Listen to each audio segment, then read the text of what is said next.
श्री खंडोबा देवस्थान शेगुड येथील यात्रा उत्सव दिनांक 14 आणि 15 डिसेंबर रोजी मोठ्या उत्साहात संपन्न होणार आहे, अशी माहिती देवस्थान ट्रस्टचे विश्वस्त यांनी दिली आहे। महाराष्ट्रातील 8 प्रसिद्ध मल्हारपैकी एक असलेले शेगुड येथील मल्हार देवस्थान आहे। या यात्रेनिमित्त महाराष्ट्रातून भाविक भक्त मोठ्या संख्येने उपस्थित राहतात। दरवर्षीप्रमाणे याही वर्षी मोठ्या संख्येने आणि मोठ्या उत्साहामध्ये ही यात्रा संपन्न होणार आहे। यात्रेसाठी विविध जिल्ह्यांतून विविध तालुक्यांतून भाविक भक्तांनी या यात्रेचा लाभ घ्यावा असं आवाहन देवस्थान ट्रस्टच्या विश्वस्तांकडून करण्यात आलं आहे। श्री खंडोबा देवस्थान ट्रस्ट यांच्या वतीने व ग्रामस्थांच्या वतीने शेगुड ग्रामस्थांच्या वतीने भाविक भक्तांच्या सर्वांच्या सहकार्याने परंपरेनुसार चालत आलेली खंडोबा देवाचा यात्रा उत्सव दिनांक 14/12/2024 ते 15/12/2024 पर्यंत साजरा होणार आहे।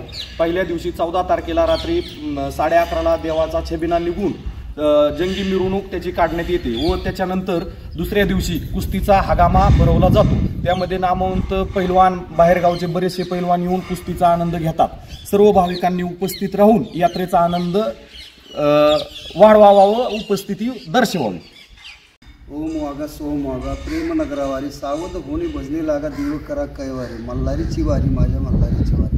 श्री क्षेत्र शेगुड खंडोबा देवस्थान ग्रामस्थच्या आणि विश्वस्ताच्या वतीनं आपली श्री खंडोबा देवाची यात्रा 14/12/2024 रोजी परंपरेने व गरुडीप्रमाणे आलेली सर्व भाविकांना कळवण्यात येते की या यात्रेचा लाभ घ्यावा ही विनंती। बस उद्या 14/12/2024 रोजी उद्या खंडोबा देवाची यात्रा व छबिना मिरवणूक होणार आहे व परवा रविवारी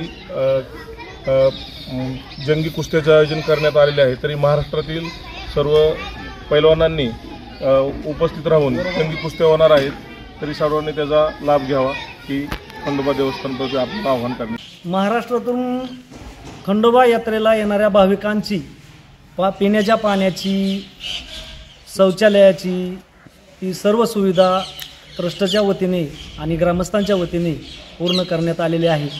याची दक्षता सर्व भाविकांनी घ्यावी आणि यात्रेला जास्तीत जास्त उपस्थित राहावे। देवस्थान शेगुड येथील तीर्थक्षेत्र हे इसवी सन 1773 मध्ये स्थापन केलेले असून खंडोबा देवस्थान मंदिरामध्ये सतीशिळा म्हणजे ज्या बाया पूर्वी सती म्हणून जायच्या, त्याच्यानंतर एक पुरातन गणपतीचं मंदिर, त्याच्यानंतर महादेवाचं मंदिर, असं खूप वस्तू पुरातन आहे। आता नवीन विश्वस्ताच्या व ग्रामस्थांच्या व भाविकांच्या सहकार्यातून आम्ही नवीन दगडी बांधकामाचं पुरातन बांधकामाचं एक डिझाईन तयार केलेलं असून भाविक भक्तांनी जास्तीत जास्त आपलं योगदान देऊन सढळ हाताने मदत करून ते बांधकाम पूर्वतत्वात नेण्यास मदत करावी ही विनंती।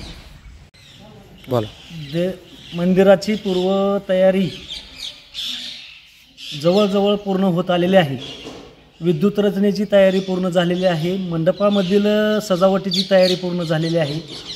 गाभाऱ्यातील तयारी पूर्ण झालेली आहे आणि सगळी व्यवस्था पूर्णपणे ट्रस्टच्या वतीने ग्रामस्थांच्या वतीने पूर्ण करण्यात आलेली आहे।